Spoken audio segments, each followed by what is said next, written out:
All right, welcome to Mad PD's live session on doing student tech squad. So at the bottom, I have some of my friends and my principal.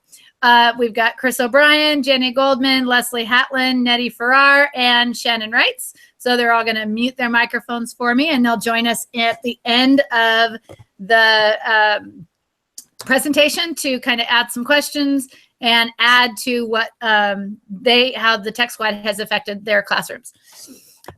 Getting started, about a year and a half ago, I got the privilege of going to the SETPA conference in San Diego, and our head of IT, Phil Scrivano, and I'm hoping I'm saying that right, or Scrivano, kind of brought up how IT could be done a little differently by having students and teachers troubleshooting some of the little stuff. And as an elementary teacher, I wasn't really sure how that would look, just because our kids are so young. And as much as I knew they could do a lot of stuff, I wasn't sure if they could do the troubleshooting of the actual tech part, not the non-academic.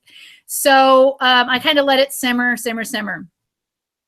And then this year, I have a student in my class who was actually in my class last year, and I knew he was really tech savvy, but I didn't kind of pull it in more than just a, hey, can you come help me figure this out? And so this year, I actually started farming him out to a few other teachers, and he was affectionately called our hacker. And I still get requests for the hacker for the Tech Squad. But I saw that he was able to do a few things that others weren't, teacher-wise, and a few students when they'd get stuck.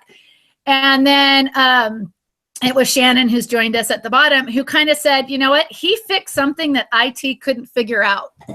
And that kind of got us started with doing a little bit more. And is it possible that the other kids could do this as well? Our student tech squad is run for 4th through 6th graders, and it's not that the K through 3 can't do it, but because I was lead on it, I needed to be able to have the kids come at a time where I could do the trainings at our lunches. And so we kind of started that, and I'm going to go ahead and do it properly this time and share the window so that everyone sees the presentation. And I'm going to go ahead and switch my screen here. You should be now seeing the Student Tech Squad presentation. I'm going to double check with my friends here and make sure that everyone's all good. Hopefully everyone can see it now. Last time they had to let me know I couldn't quite see it. All right, so I'm going to go ahead and start with the presentation part. What I've really liked about doing this is the amount of student empowerment it has brought. And so I wanted to bring in the kids that are not just, oh yeah, I know how to do a slideshow, or yeah, I can do a video, but bringing that other side to them. They problem solve their own iPads and computers and iPhones and Androids, all this at home. So why couldn't we bring that more into the classroom? And I found that as we're doing this more and more on our campus, that the only time I see the IT people is when we have a lot bigger problem, like the teacher computer crashes or something. And because of my, as I call him affectionately, the hacker, I've kind of started leading him on the, you know, as you get older, this is something that you could do as a career. And there's other people that I've noticed their confidence is going higher and higher. You see in the picture next to you on the left, one of my girls who, this is my 2nd year with her, and I would have said last year that although she liked doing things on computer, I never would have said that she had that problem-solving background for tech. She can problem solve a math problem, no problem, or, you know, figure out a language arts question. But I didn't see the side of her, and she has really stepped up her game by being as part of the Tech Squad. Getting started, what I did was I sent out a Google form to all students in the 4th through 6th grade classrooms.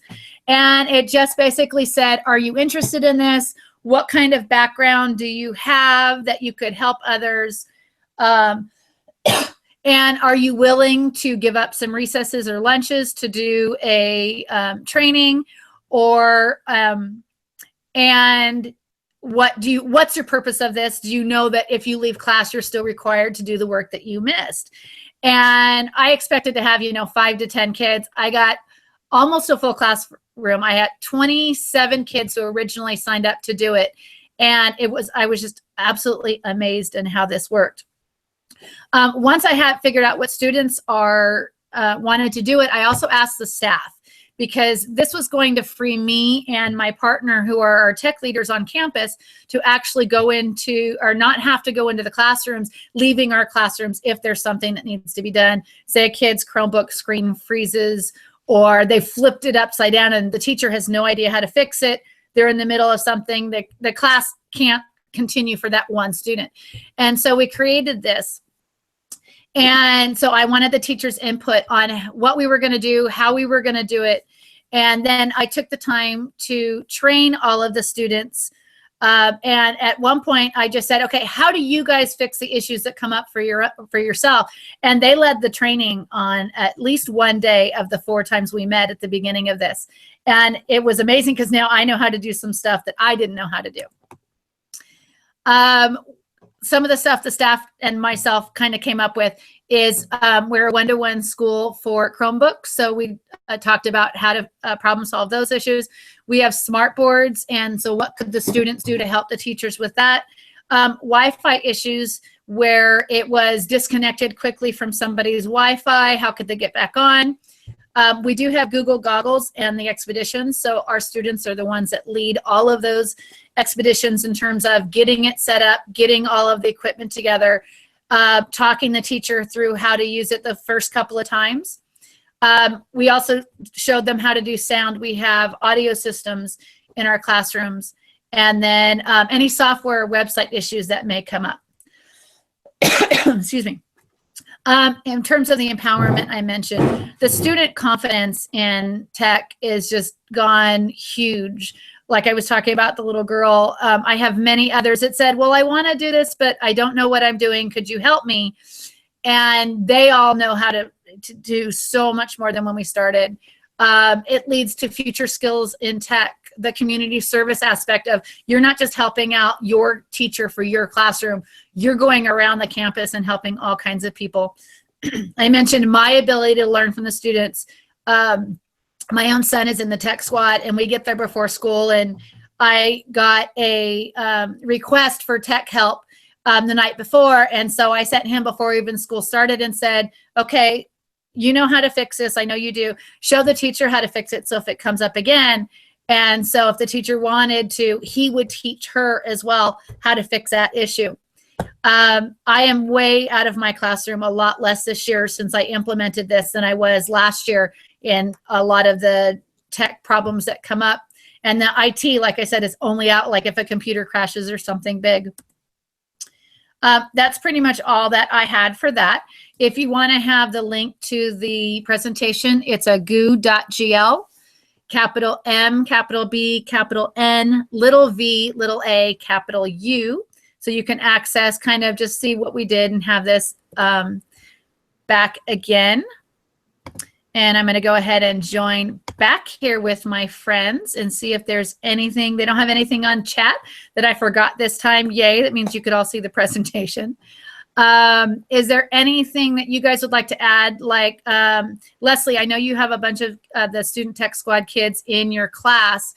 Is there anything you would like to add about what you've seen with them or how they've helped you in class? I'm kind of amazed at the breadth of their knowledge, because I just thought, well, okay, they'll be able to figure out why can't my cursor work or why can't my sound go on. But for whatever reason, my what's the thing that turns your paperwork up onto the board? What's that thing called? The dot camera? Dot camera.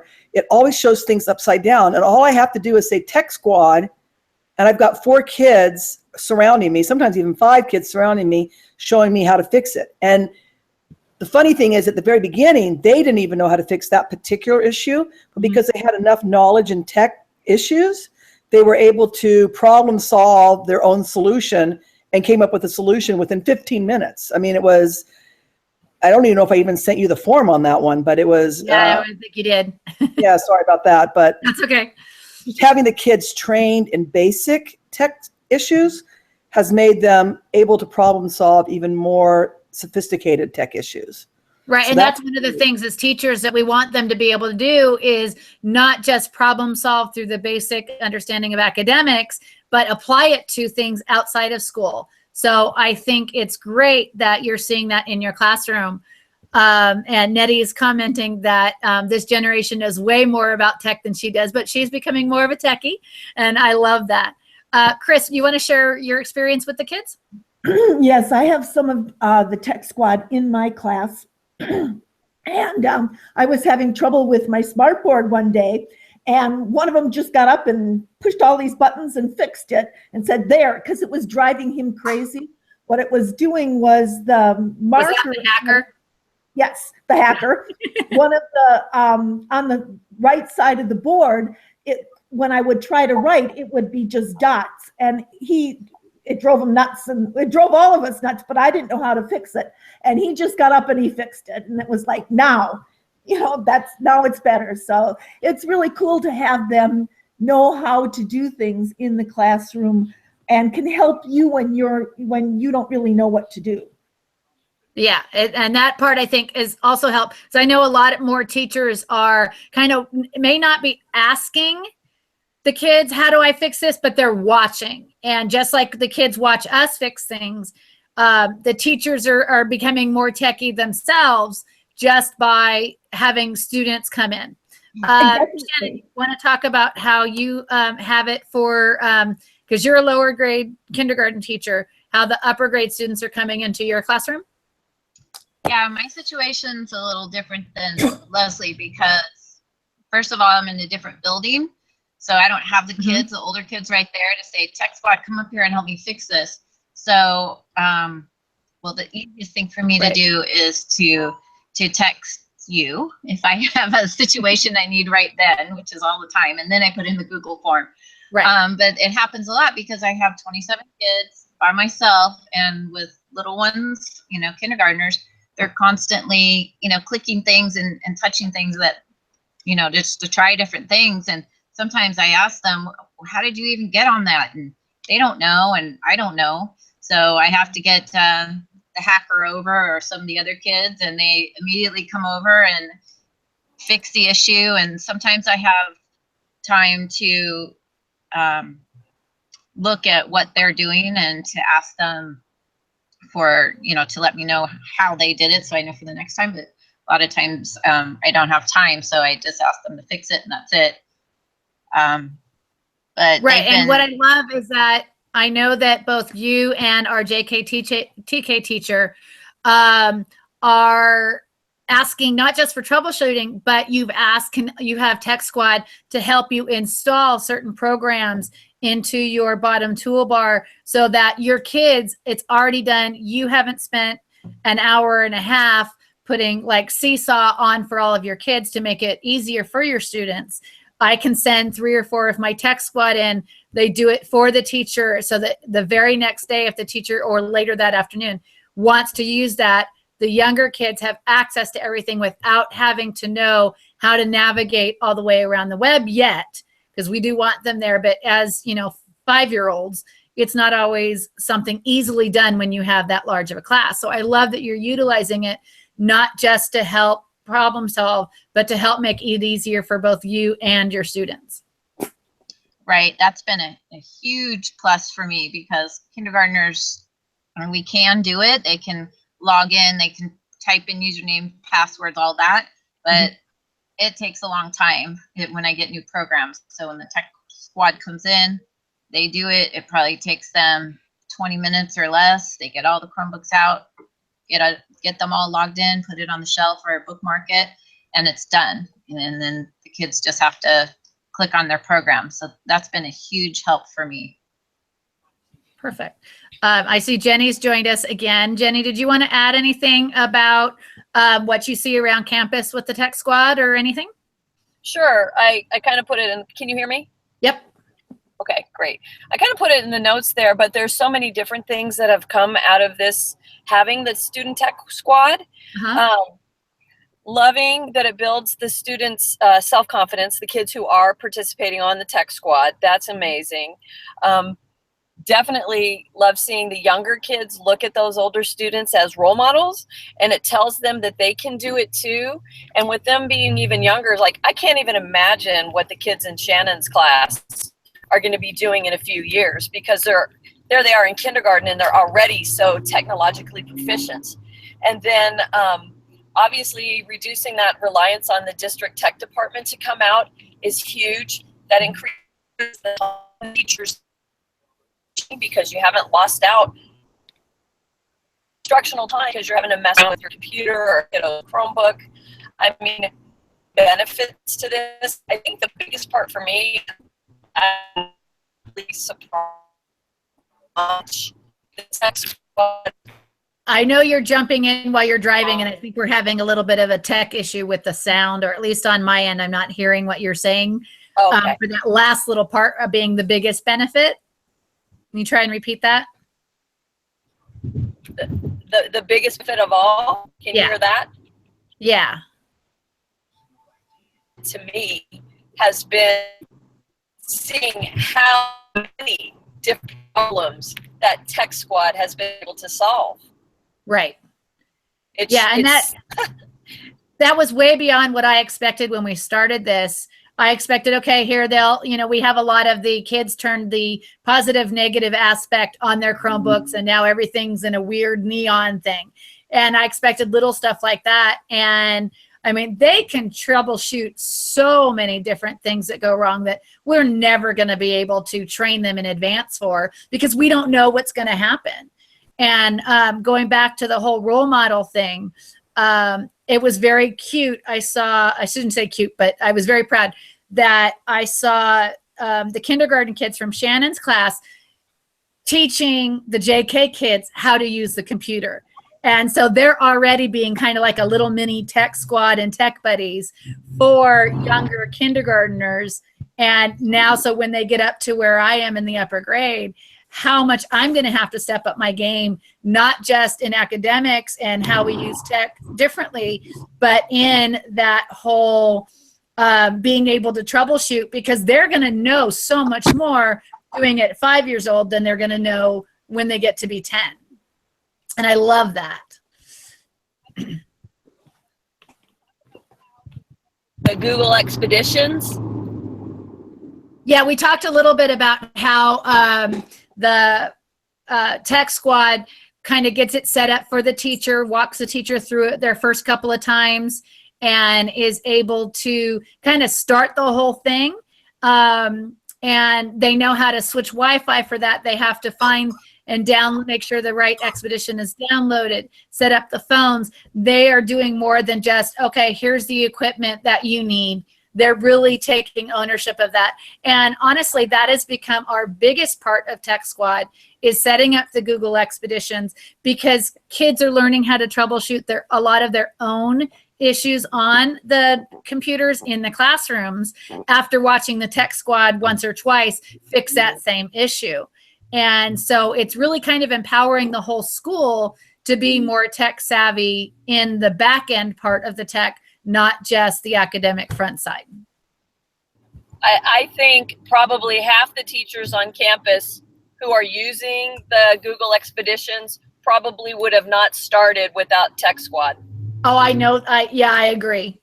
All right. So I know Nettie said she has a question. Now, her school does not have a Tech Squad, so I'm kind of hoping this will inspire her to think about it. So I have a question on the Tech Squad itself. Okay, I know you sent a Google form to everybody. So my question is, I'm assuming there was no prerequisite. It didn't matter what their level of expertise was, correct? Yes. So my question is, when you send, I believe you send kids out in pairs or triples or quads or whatever, do you try to pair them up so that you take an inexperienced student and pair them up with an experienced student so that they're learning?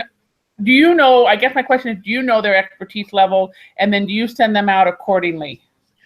Yes and no. The main thing that that I do it with is that if, like for the Google goggles, I try and send someone who is experienced and has already done one with someone brand new, because it's been several months since we've had that training. I know that I've got about 5 kids who are really good with Chromebook issues. I've got a couple of kids that, as we were still in that training mode, I pulled with me a little bit more often for Smartboard. So I do see what it is that is the issue, and kind of try and not just spread it out so everybody gets something, but if there's someone that I can consider more of an expert, I will send them more often. And because the teachers are filling out a regular Google form, I can keep track on my spreadsheet of which kids have gone where, was the issue cleared up, or do I have to step in, or is this, nope, this goes straight to IT, there's no way we can fix it. Like I have a cracked computer screen on one of my Chromebooks. That's not something our tech kids can do. And so there is some of that problem solving, but I also make sure that, like the hacker doesn't go out on 20 different tech jobs and I've got 3 kids who have never gotten to do anything. So I do try and spread it out. So are you kind of like the IT person at your school, in the sense that the teachers put on a Google form, they send to you specifically what the issue is, and then from there you send out the kids to the classroom to fix the problem? So you're kind of like your own school's IT situation. So are all the Tech Squad kids strictly from your class? No, they're all 4th through 6th. I think it's actually split almost half and half between my class and Leslie's 5-6. And then we've got a couple of kids in the 3rd upper grade class. And so like right now with Leslie and I doing state testing, there's no way I'm sending out a kid for tech, but we've got 3 kids in the class that's not testing. And so I know I can send one of the 3 of them. I call the teacher and say, I need these kids for a tech help. Is it okay now? Or can you send them to me in about 5-10 minutes? We haven't had to do it during state testing, but we've had other times where I knew we weren't going to be able to send one of our students from my class or Leslie's class. And so I immediately called the other class. And so it does help to kind of spread it out, because you never know what a teacher's going to be doing when tech help is needed. And if it is something big, teachers will call me a lot and then turn in their form later, so that we just have a track record of all of that information. And it's good for IT to see, hey, look, we've had 30 student computers that have all had this issue. Is this something we need to fix, or is this just kind of a random coincidence? Not sure. So then regardless of what class they're in, they come to you first so that you can tell them what the problem is and what class to go to. Correct. And we have a lanyard that says they're the MVIT Tech Squad, so that when they're wandering around campus, everyone knows they have a purpose. And when they show up in someone's room, it's not like, okay, why are you here? They know they're the Tech Squad that are there to go help fix whatever issue the teacher had. Perfect. Sounds good. Okay. Does anybody else have any other questions or comments they want to add, or we're going to go ahead and stop if we're done? Go ahead. Go ahead, Leslie. Go ahead. I was just going to say, I was really surprised when you first sent out the form of some of the kids that signed up. I was like, well, they don't seem like they're particularly tech savvy, but they enjoyed the training and they enjoyed their responsibilities that they were given. So I think it made them more tech savvy than they really would have been if they hadn't had this opportunity. Right. And it stepped up some of their behaviors, because they knew if there were behavior issues, they weren't necessarily going to continue on the Tech Squad. And so it gave them that confidence to, you know what, I can do this. And I know I have to be on good behavior to be able to leave my classroom in order to do all this. And so I think it improved a few of their behaviors as well.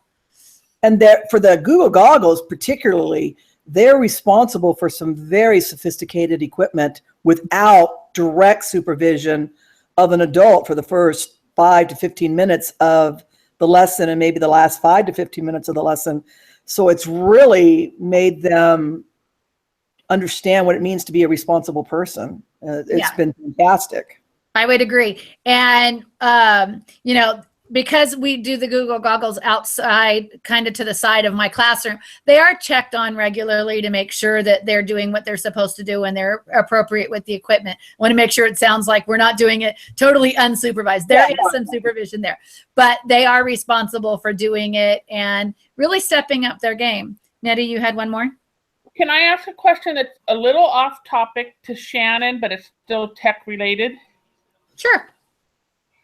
Shannon, I know you teach kindergarten, and it sounds like your kindergartners are really using the Chromebooks and technology. And I'm noticing that on my campus, the lower grades, especially kindergarten, they feel the kindergartners are too young, you know, the typical they can't do it. So my question to you is, what would be the first thing to say to them, or the first, their biggest issue is, well, they can't remember their sign-ons, they can't remember all these different passwords, they go crazy.